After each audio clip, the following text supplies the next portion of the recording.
Hello kids, welcome to my YouTube channel. Chapter 3 किरमिच की गेंद। बेटा यहाँ पर इस चैप्टर में बताया जा रहा है कि एक दिनेश नाम का बच्चा है जो गर्मियों की छुट्टियों में अपने घर में बैठ के कहानी पढ़ रहा है और उसके आंगन में एक गेंद आकर के गिर जाती है और वो गेंद को उठाने के लिए भागता है। उसकी माँ उसे डांटती है कि इतनी धूप में कहाँ जा रहे हो, फिर भी वो उस गेंद की तरफ जाता है और उसको उठाने की कोशिश करता है। बस यहाँ पर इस चैप्टर में उस गेंद से ही रिलेटेड बताया गया है। चलिए अब हम चैप्टर पढ़ेंगे और आपको समझाएंगे।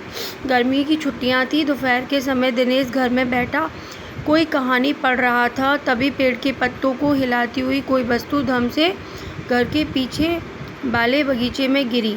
देखिए बेटा, यहाँ पर गर्मियों की छुट्टी है। दिनेश जो है वो अपनी कहानी को पढ़ रहा है। तभी पेड़ के पत्तों को हिलाती हुई एक वस्तु पीछे के बगीचे में आके गिरती है। दिनेश आवाज़ से पहचान गया कि वह वस्तु क्या हो सकती है। उसने अंदाज़ा लगाया कि वस्तु क्या हो सकती है। वह एकदम से उठकर बरामदे की चिक सरकाकर बगीचे की ओर भागा।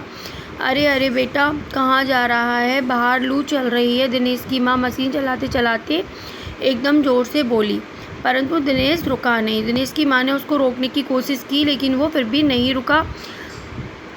और तो और उसने अपने पैरों में चप्पल भी नहीं पहनी। जून का महीना था, धरती तवे की तरह तप रही थी। अर्थात कहने का तात्पर्य है कि जून के महीने में बहुत गर्मी होती है। इस कारण जो धरती है वो बहुत ज़्यादा अत्यधिक गर्म हो जाती है। पर उसने इसकी भी चिंता नहीं करी और ना ही उसने अपने पैरों में चप्पलें पहनी। वह जहाँ से आवाज़ आई थी उसी ओर भाग चला। सामने की क्यारी में भिंडियों के ऊंचे ऊंचे पौधे थे और एक और सीताफल की घनी बेल फैली हुई थी। बेटा, सीताफल हम कद्दू को कहते हैं। क्यारियों के चारों ओर हरे हरे केले के वृक्ष लहरा रहे थे। दिनेश ने जल्दी जल्दी भिंडियों के पौधों को उलटना पलटना आरंभ किया। जब वहाँ कुछ नहीं मिला तो उसने सारी सीताफल की बेल छान मारी। बराबर में ही घूस के गड्ढे बना रखे थे। ढूंढते ढूंढते जब उसकी निगाहें उधर गईं तो उसने देखा कि गड्ढे के ऊपर ही एक बिल्कुल नई चमचमाती किरमिच की गेंद पड़ी है। दिनेश ने हाथ बढ़ाकर गेंद उठा ली। लगता था जैसे किसी ने उसे आज ही बाजार से खरीदा है।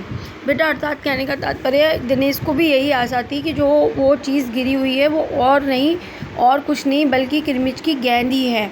और वो उससे मेहनत करके उसको ढूंढ रहा था। और जैसे ही उसने वो देखी तो वो समझ गया कि ऐसा लग रहा है बिल्कुल बॉल नहीं है। इसको जिसने भी ख़रीदा है बाज़ार से आज ही ख़रीदा है। उलट पलट कर देखा परंतु कुछ भी समझ नहीं आया। नज़र उठाकर उसने पास की तिमंजिल इमारत की ओर देखा कि हो सकता है किसी बच्चे ने उसे ऊपर से फेंका हो, परंतु उस इमारत की ओर खुलने वाले सभी दरवाजे और खिड़कियां बंद थे। उसने देखा कि हो सकता है शायद कोई बच्चा खेल रहा हो या किसी की बॉल आकर के गिर गई हो। तो उसने इधर उधर अपना चेहरा उठाकर भी देखा कि शायद किसी की हो, लेकिन उसने देखा तो वहाँ के सारे दरवाजे खिड़की बंद थे। छत की मुडेर से लेकर नीचे तक तेज़ धूप चिलमिला रही थी। फिर कौन खरीद सकता है नई गेंद? तो उसने फिर भी अपना दिमाग दौड़ाया कि अर्थात जब यहाँ कुछ नहीं दिख रहा तो फिर ये नई जो गेंद है वो कौन खरीद सकता है? दिनेश ने सुधीर, अनिल, अरविंद, आनंद, दीपक सभी के नाम मन में दोहराए। यदि गेंद खरीदी भी है तो इस दोपहरी में इसे नीचे कौन फेंकेगा? हो ना हो यह गेंद बाहर से आई है। और सड़क पर बने गोल चक्कर के बगीचे की ओर देखा, परंतु वहाँ पर केवल 2-4 गाय ही दिखाई पड़ी जो पेड़ों के नीचे सुस्ता रही थी। उसे ध्यान आया कि जाने कितनी बार अपने मोहल्ले के बच्चों की गेंदें क्रिकेट खेलते हुए दूर चली गईं और फिर कभी नहीं मिली। एक बार तो गेंद एक चलते हुए ट्रक में जा पड़ी थी। उसे याद आया कि हो ना हो किसी बच्चे ने खेली होगी और उसने ऐसा शॉट मारा होगा कि वो बॉल दूर आके गिरी होगी। क्योंकि जब हम भी कभी खेलते थे तो ऐसा ही होता था कि हम भी खेल रहे हैं और बॉल अगर कहीं दूर गिर गई तो हमें भी नहीं मिलती थी। अपने अपने घरों में सो रहे हैं और तू धूप में घूम रहा है। अरे दिनेश! तभी भीतर से माँ की आवाज़ आई, अरे दिनेश, तू सुनेगा नहीं? सब अपने अपने घरों में सो रहे हैं और तू धूप में घूम रहा है। दिनेश गेंद को हाथ में लिए हुए भीतर आ गया। ठंडे फर्श पर बिछी चटाई पर वह लेट गया और सोचने लगा, भला भले ही यह गेंद मोहल्ले में से किसी की है ना हो, परंतु ईमानदारी इसी में है कि एक बार सबसे पूछ लिया जाए।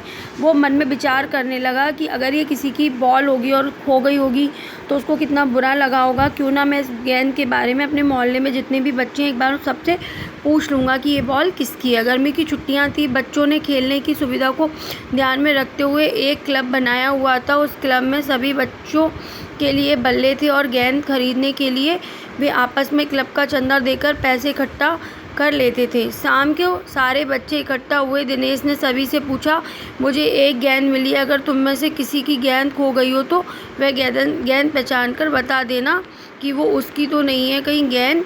इस तरह से उसने पूछा।